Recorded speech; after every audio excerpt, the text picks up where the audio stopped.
반갑습니다. 한 주 동안 잘 지내셨죠?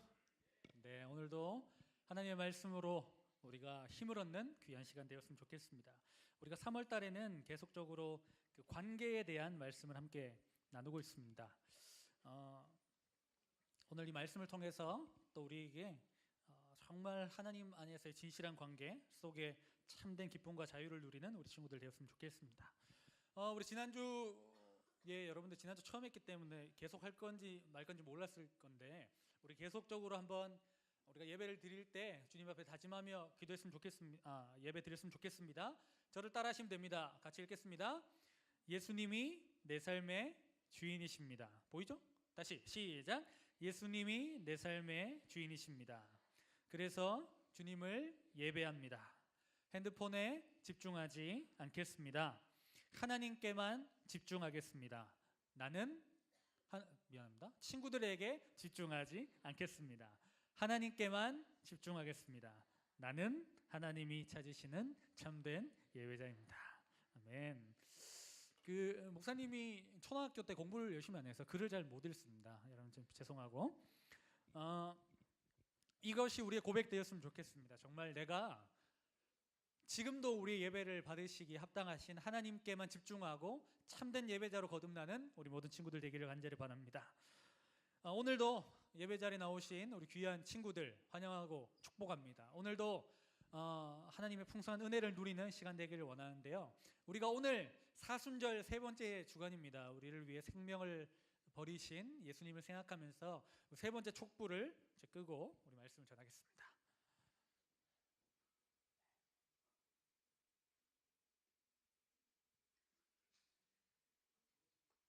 촛불 끄기가 참 어렵습니다.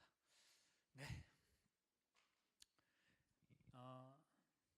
얼마 전에 진짜 오랜만에 목사님이 TV로 예능을 이렇게 보는데, 여러분 예능을 보면 끝에 뮤직비디오 같은 게 나오죠. 그때 당시에 컴백한 어떤 걸그룹이 나왔는데요. 짧게 보여줬는데 제가 이름을 부르면 안 되기 때문에 그 그룹이 불렀던 노래가 이제 응응이라고, 이게 100% 이렇게 퍼센트 하면 이렇게 동글베이, 짝대기 동글뱅이잖아요. 그래서 그거를 이제 두 개 해놓고 응응 이 제목이더라고요. 근데 그 그룹이 나온 지가 꽤 됐어요. 근데 분명히 이름은 걸그룹인데 이제 이 친구들도 이렇게 나이가 들었구나라는 생각이 들었습니다. 조만간에 이분들은 이제 중견 걸그룹이다 이런 생각이 들더라고요. 이제 조금 있으면 이분들은 걸그룹의 화석이십니다 이런 얘기들을 언젠가 듣지 않을까. 이렇게 시간이 빨리 가고 워낙 이렇게 젊은 그룹들이 빨리 나오죠. 그렇게 해도 산뜻했던 우리 트와이스 언니들도 이제 조금씩 이렇게 나이를 먹는 느낌이, 이제 이분들도 중견이라는 생각이 듭니다. 요즘에 여러분들은 누굴 좋아하세요? 진짜 걸그룹 같은 걸그룹은 누굴 것 같아요? 그렇지, 트와이스 내가 약간 이제 그렇죠. 있지나 누구죠? 레드벨벳도 이제 좀 약간 좀 꽤 됐잖아, 데뷔한 지. 누구? 그럼 누군지 모르겠다. 미안해요. 새로 나왔대. 무슨 소녀? 공부하셔야 됩니다. 여러분 너무 걸그룹 그래요. 요즘에는 있지나 아이즈원이나 이런 아주 이렇게 어린 애들 여러분 또래 이렇게 진짜 걸그룹이라는 생각이 듭니다. 여러분들 나이대 청소년들은 이 걸그룹이나 보이그룹이나 아이돌에 이렇게 열광을 하잖아요. 왜 그럴 거라고 생각하세요? 요즘에 이제 H.O.T 좋아했던 우리 집에 같이 살고 있는 그분도 요즘에 이제 보이그룹 걸그룹 좋아하지는 않거든요. 이렇게 핸드폰 메인 사진에 이제 유준열 있는데 그런 애들 좋아하지, 이렇게 보이그룹 걸그룹을 많이 좋아하지는 않는 것 같아요. 청소년 시기 때 유별나게 아이들이 아이돌 이렇게 우상이라면 좀 약간 그렇다, 아이돌을 이렇게 열광할까요? 여러분 잘 생각해 보세요. 나는 모든 노래를 알고 있어. 그들의 이름 알고 있고 나이 알고 있고 생년월일을 알고 있고 다 알고 있는데 그 사람들은 여러분들을 알아요, 몰라요? 모르죠. 그러면 그게 진짜 관계일까요? 아니면 진짜 관계가 아닐까요? 나는 진정한 관계고, 나는 사랑하고 축복하고 잘 됐으면 좋겠고 격려하고 모든 콘서트 쫓아다니고 하지만 그 사람들은 나를 모르니까 진정한 관계가 성립되지는 않죠. 왜 그런 진정한 관계가 아닌 거짓된 꾸며진 그런 관계성에 목을 매냐면 청소년 시기 때는 누구보다도 진실된 관계에 갈망이 있기 때문에 그런 거짓된 관계를 갈망하는 것입니다. 사실 여러분 생각해 보세요. 여러분들이 아무리 친구하고 시간을 보내도 친구하고 놀려면 부모님으로부터 공급되어지는 용돈이 또 있기도 해야 되고 이렇게 하잖아요. 그런데 우리는 부모님보다 친구들하고 더 있기를 원하죠. 친구들하고 있으면 더 좋잖아요. 근데 여러분 그런 경험 없으세요? 나는 진짜 저쪽에 가기 싫은데, 나는 저 모임에 가기 싫은데 별로 좋아하지도 않는 친구들이 모여 있어요. 그런데 내가 1년 동안 반에서 혼자 지낼까봐 저 모임에 가기 싫음에도 불구하고 그 친구들이 부르는 중앙동 저 어딘가 구석에 골목길 사이사이에 있는 노래방 7번 방으로 갈 수밖에 없는, 나는 가기 싫은데 그 관계 속에 일탈할 것이 두려워서 가고 있는 나의 모습. 내가 유치원 때부터 여러분들은 좋은 유치원 다녔죠? 유치원 때부터 들었던 옆 사람, 다른 사람, 이웃을 사랑해야 된다라고 배웠음에도 불구하고 친구들 사이에서 왕따를 당할까봐 왕따 친구를 왕따 시켜야만 하는 그런 나 자신을 여러분 보고 있지 않습니까?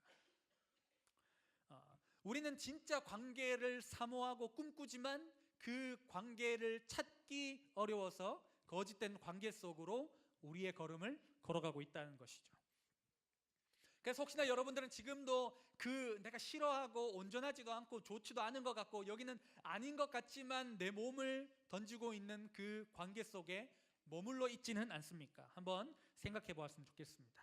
저는 오늘 성경 말씀에 나오는 이 본문에 나오는 이 여인이 마찬가지로 그런 거짓된 관계 속에 머물러 있는 모습처럼 보였습니다.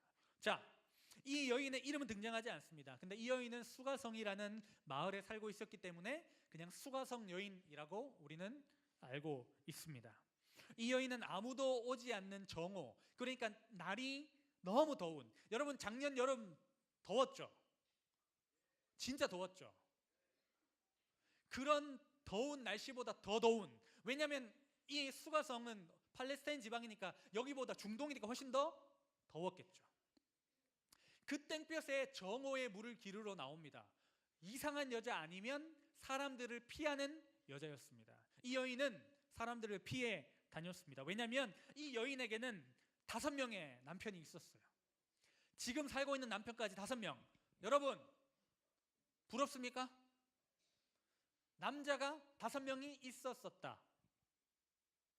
자랑인가요? 자랑이 아닌가요? 그런데 문제는 뭐냐면 이 5명의 남편 중에 단 한 사람도 이 여인에게는 진정한 남편이 아니었어요. 부부라는 법적 관계는 되어 있을지 모르겠지만 그 당시에 여성이 살아남기 위해서는 혼자 이렇게 살아가는 건 너무 어려웠어요. 여러분 룻기를 봐도 알겠지만 그래 남편이 필요했는데, 그렇기 때문에 생계를 위해서, 먹고 살기 위해서 어쩌면 이 남편과 살고 있었고, 이 남편과는 어떤 진짜 부부와의 관계성은 이루어지지 않았어요. 그런데 이 여인은 어쩔 수 없이 그냥 그렇게 살아가는 거죠. 그리고 더 이상 뭐 인생에 대한 소망이나 삶의 낙이나 이런 거 전혀 없이 그냥 그 상황 속에 숨어서 그냥 조용조용히 살았던 사람이죠. 사람들은 그 여인이 등장하면 손가락질했습니다. 저 여자 남편이 5이래. 저 분명히 저 남편도 좀 이따 또 바뀔 거야. 저 여자를 만나면 남편이 그렇게 재수가 없다면서. 이런 식으로 이렇게 손가락질하고 그 여인을 힘들게 했던 것이죠. 그러니까 이 여인이 사람들이 아무도 오지 않을 것 같은 정오에 그 무거운 항아리를 들고 물을 기르러 오는 것입니다. 자, 그때 그녀에게 한 남자가 찾아옵니다. 빠밤. 누굴까요? 예수님이십니다. 그 정오에는 아무도 물 우물가에 없어야 되는데 예수님이 그 자리에 계셨죠. 그리고 유대인 남자인데 외간 남자가 사마리아 여인에게 이야기를 거는 거예요. 물 좀 주세요. 이렇게 얘기하는 것이죠.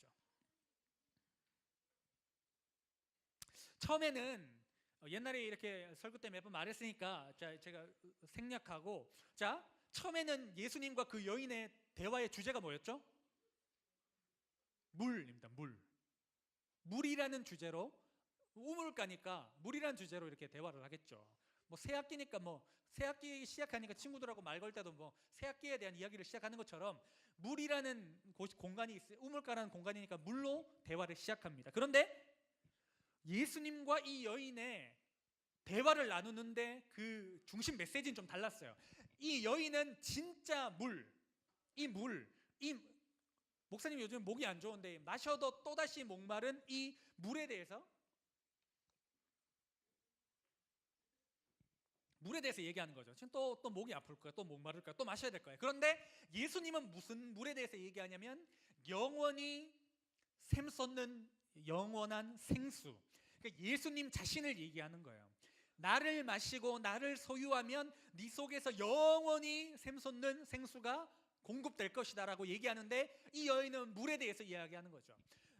목사님하고 이렇게 신방하고 밥 먹는 친구들이 있으면 목사님의 초점은 밥에 있지 않아요. 밥을 먹고 여러분들이 마음이 좀 열리고 여러분들이 예수님을 더 알고 또 우리가 더욱더 친밀해지고 하나님을 더 믿기를 원하는 거지, 그 밥 자체에 초점이 있지 않아요. 그런 것처럼 이 여인은 물에 대해 초점을 맞췄지만 예수님은 진짜 예수를 만나서 이 여인 안에 있는 그 갈급한 마음, 손가락질 당하고 정죄받고 상처받고 아프고 눈물 나고 그 모든 마음의 영적인 갈증들이 진짜 예수님을 만나서 예수님을 알아서 해결되기를 원하셨는데, 이 여인은 여전히 물에 대해서 생각하고 있는 것이죠. 자, 그런데 이 예수님과 이 여인과의 대화의 초점이 하나로 일치되는 순간이 벌어집니다. 그 무엇이냐면 예수님이 이 질문을 하신 후부터입니다. 말씀을 배워볼까요? 시작. 이르시되 가서 내 남편을 불러오라. 여자가 대답하여 이르되 나는 남편이 없나이다. 예수께서 이르시되 내가 남편이 없다 하는 말이 옳도다. 너에게 남편 5이 있었고 지금 있는 자도 네 남편이 아니니 내 말이 참되도다. 자, 물로 얘기하고 이것저것 얘기하다가 갑자기 예수님이 훅 들어오는 거죠. 뭐라고요? 가서 너의 남편을 데리고 와라. 자, 너의 남편이라는 것은 이 여자에게 무엇일까요? 남편이라는 것은 그 여인 마음속에 영원히 감추고 싶고 드러내고 싶지 않고 누구도 알지 않았으면 좋겠는 마음의 깊숙한 아픔과 어두움이라는 거죠. 그런데 이것을 예수님은 관통해버리는 거예요. 찔러버리는 거예요. 네 남편을 데리고 와라. 네 남편이 어딨냐? 얘기하는 거죠. 그러면서 예수님은 남편이 5이 있는지도 아셨고 이 여인에 대해서 모든 것을 알고 있다는 것을 말씀하세요. 그러니까 이 여인은 깨닫는 거죠. 이 사람은 보통 사람이 아니다. 이분은 선지자다. 이분은 메시아다 라는 것을 깨닫는 것이죠. 여러분, 아무도 그녀를 사랑해주지 않았고 관심 가져주지 않았습니다. 그녀의 가장 아픈 곳에 상처에 초점을 맞추기보다는 그 여인의 남편 5 있다는 그 약점에만 사람들은 초점을 맞췄습니다. 여러분 마찬가지 아닙니까? 친구들이 여러분들을 해서 수근수근대고 이야기하는 것은 여러분들을 진짜 사랑하고 여러분 마음속의 아픔과 눈물과 그 모든 것을 회복시켜주고 치유해주기 위해서가 아니라 단순히 말하기 좋아해서 그렇게 하는 것 아닙니까? 그렇게 되면 어떤 일이 벌어집니까? 그렇게 사랑하고 친하다고 생각하고 내 모든 것을 던져줬던 그 친구들 안에서도 외로움을 느끼는 거죠. 공허함을 느끼는 거죠. 여기는 진짜 관계가 아니다. 진짜 친구가 아니다. 진짜 사랑이 아니다. 내 몸은 여기 있지만 내 마음은 여기 없다 라는 그런 생각을 갖고 진정한 관계를 꿈꾸지만 여전히 그 자리에서 그렇게 살아가는 거죠. 그냥 청소년 시기에 만나는 친구들이 그렇지 않습니까? 그런데 오늘 제가 찬양하면서도 느꼈지만 여기서 우리 친구들이 참 잘 자라고 있다라는 생각이 들더라고요. 참 감사한 마음이 들었습니다. 여기서도요, 여러분, 뭔가 여러분들에게 이 남편과 같은, 남편이 있으면 안 됩니다. 남편과 같은 마음의 문제와 상처를 가진 그런 부분을 말했을 때 여러분들의 그 말에 수군되지 않고 여러분들의 그 마음을 이해해주고 들어줄 사람들이 분명히 여기 있다는 거죠. 여러분 여기 있는 친구들뿐만 아니라 선생님뿐만 아니라 그 친구들까지도 말이죠. 혹시 여러분 진짜 관계, 진짜 사랑, 진짜 하나됨을 원합니까? 그렇다면 여러분, 먼저 우리가 오늘 말씀처럼 예수님을 만나는 것이 중요합니다. 예수님을 우리는 알고 있어요. 그런데 예수님을 아는데 예수님이 진짜 어떤 분이신지는 이 여인처럼 모르는 것이죠. 예수님은 이 여인의 남편을 아는 것처럼 여러분들의 모든 것을 알고 계십니다. 여러분의 수치, 아픔, 눈물, 여러분 꺼내기 싫은 그 아픔까지도 다 알고 계십니다. 자, 이 장면을 찬양으로 이렇게 만드신 분이 있어요. 요즘에 이제 뭐 김봉규라는 분도 이렇게 만들었던데, 목사님이 이제 그 노래는 좀 많이 못 들었고, 예전에 여러분 그 소원이란 찬양이 있는데 더 그 높은 길로 가길 원하네 뭐 이런 부를 아주 유명한 노래를 많이 부르는 이제 한웅재님이라고 계신데, 그분이 이런 가사로 이 장면을 가지고 이런 가사를 썼어요. 한번 같이 읽어볼까요? 시작. 너를 사랑하느니 그 어디에 있느냐 하던 그 말씀에 내가 무너지 더는 없을 것 같던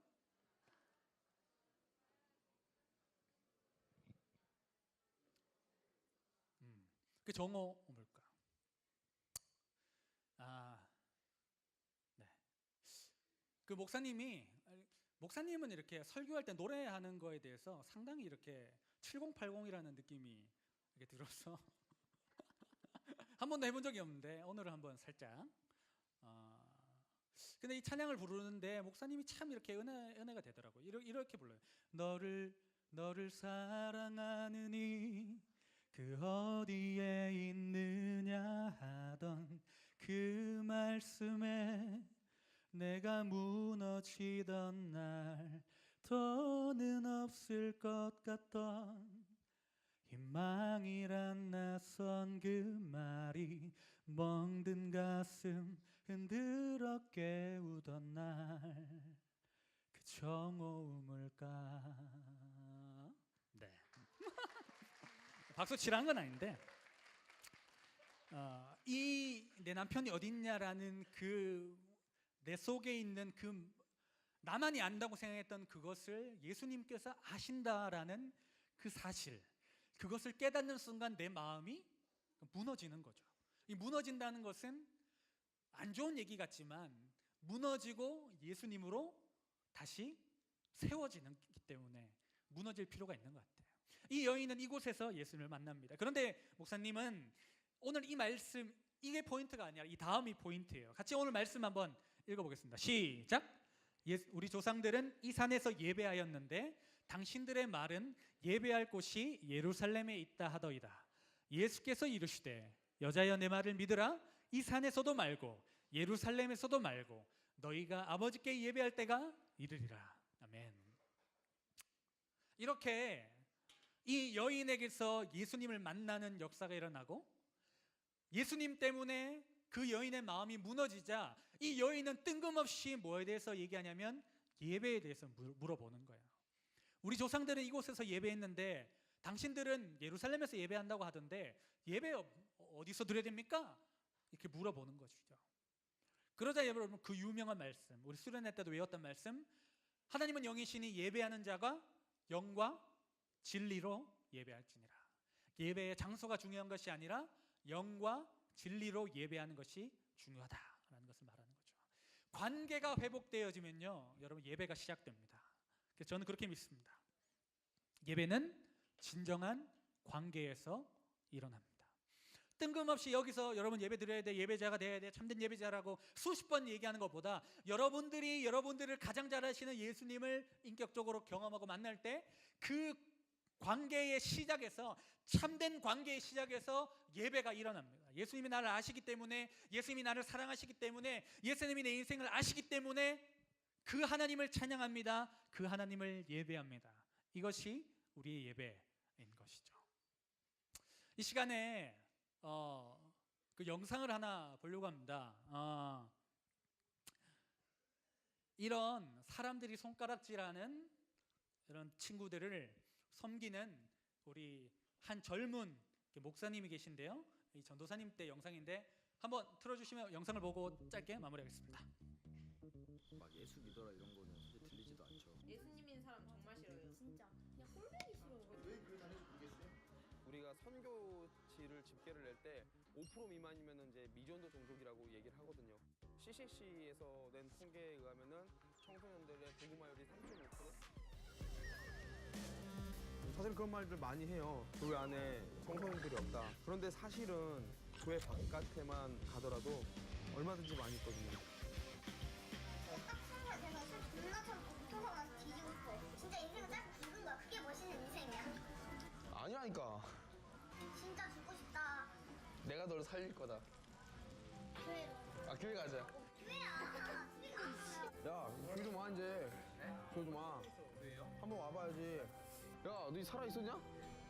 스키 봐라, 이거. 만날 때마다 거의 20만씩 야 우리 내년에 이제 진짜. 야, 눈빛이라도 교환해주고 가라, 자식아. 나한테 배운 거냐? 가. 전도사로서는 못 가는 데는 사실 많이 가보죠. 소년원은 늘 가고 있고요. 법원이나 경찰서도 뭐 항시 대기했다가 가고. 밤 12시 정도가 되면은 이제 애들한테 전화가 와요. 그러면은 보통 뒷골목부터 시작해서 술집, 모텔, 클럽, PC방, 노래방은 뭐 기본으로 가고 있고요. 다방면으로 애들이 부르면 장소 가리지 않고 가고 있습니다.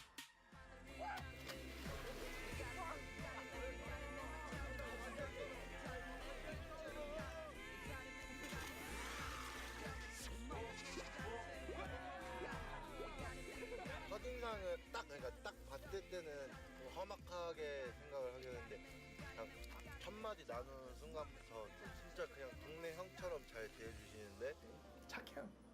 멍청하게 착해요. 아 자기도 막 손해 보면서 막 애들한테 잘해주고 뭐 간식도 사주고 막 얘기도 들어주고 막 도와주니까. 좀 저희가 보기에도 좀 답답하죠. 제가 만약 전도사님이었으면 포기했을 것 같아요. 밖에서는 장난 많이 치시는데 또 뒤에서는 또 이제 많이 챙겨주시고 걱정 많이 해주시고요. 부모님보다 잘해주세요. 솔직히 제가 그나마 어른 중에서 전도사님 제일 믿고 따라오셨어요. 세상이란 바닥 위에 난 떠있는 구름 You got him and you got him and we got him and I tell him 쓰러질 것 같아도 매일 기적처럼 달려 You got him and you got him and we got him and I tell him 구멍난 손을 잡은 채로 끊임없이 달려 그냥 다 퍼주는 거예요, 이렇게. 무한 사랑을 다 주는 거예요, 그냥 이렇게. 계속 쏟아주다 보면은 아이들이 얘기를 해요. 왜 나한테 이렇게 잘해주는 거예요? 왜 나한테 이렇게 투자를 하세요? 라고 얘기를 합니다. 그럼 그때 딱 하나를 말을 합니다. 예수님께서 나를 이렇게 사랑하셨기 때문에, 주님께서 나를 이렇게 사랑하셨기 때문에 내가 너를 사랑한다.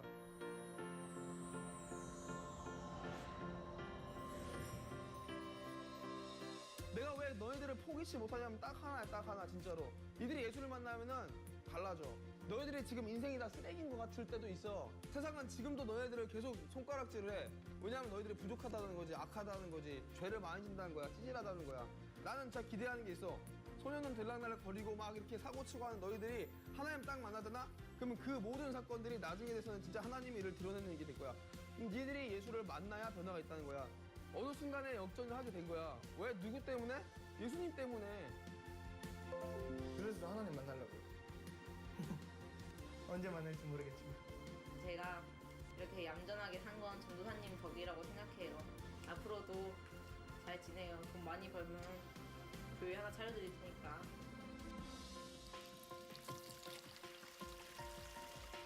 사실은 이 사역에 대해서 많은 분들이 밑 빠진 독에 물 붓기라고 얘기를 하시더라고요. 근데 사역을 해보니까 저희는 독도 없어요. 그냥 맨바닥에 계속 물을 붓는 거예요. 쏟아붓고 쏟아붓고 쏟아붓고. 계속 붓다 보면은 하나님께서 잘하게 하시더라고요.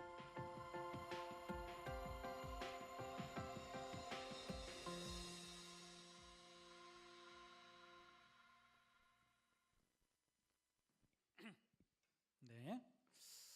자, 우리 찬양팀 나오시죠. 다음 주에 우리 이호샘 목사님이 우리 청소년부에 오십니다. 그래서 함께 말씀 전해주실 테니까요. 다음 주는 여러분 웬만하면 여러분 교회 버스가 11시 20분 그 다음에 12시 20분 또 있죠. 그래서 다음 주는 괜찮으시면 한 1시간 여러분 교회 약간 늦게 끝날 수 있기 때문에 여러분 국수 드시고 그 다음 차 타고 가면 1년에 한 번 정도 어떨까 하는 생각을 좀 해보게 됩니다. 오셨는데 너무 또 짧게 말씀드리는 건 좀 아쉬울 것 같아서 그래서 우리 선생님, 우리 친구들 좀 이해해 주시고 뭐 갑자기 이렇게 뭐 가지고 상황이 났다 그러면 빨리 가도. 그래서 우리가 다음 주는 좀 말씀을 좀 오래 들었으면 좋겠습니다. 그 목사님이 새 학기를 시작하는데 그런 마음이 들었어요. 이 복음이라는 게 이제 예수님이 복음인데 예수님에 대해서 너무 이렇게 포장이 많이 되어 있다는 거죠. 그래서 목사님도 이렇게 예배 인도도 하고 설교도 잘 할 수 있지만 진짜 날 복음, 그러니까 이렇게 원색적인 그 복음, 그러니까 이 복음이란 예수님을 사랑하고 예수님을 사랑하기 때문에 예배하는 그런 마음과 믿음이 목사님에게 조금 이렇게 퇴색되는 것을 보면서 과연 이렇게 어떤 분이 오셔서 우리에게 말씀을 좀 전해주시면 가장 이렇게 복음의 원래 복음에 근접할 수 있을까라 생각했을 때 이예순 목사님이 좀 생각나서 함께 이렇게 말씀을 다음 주 드리려고 합니다.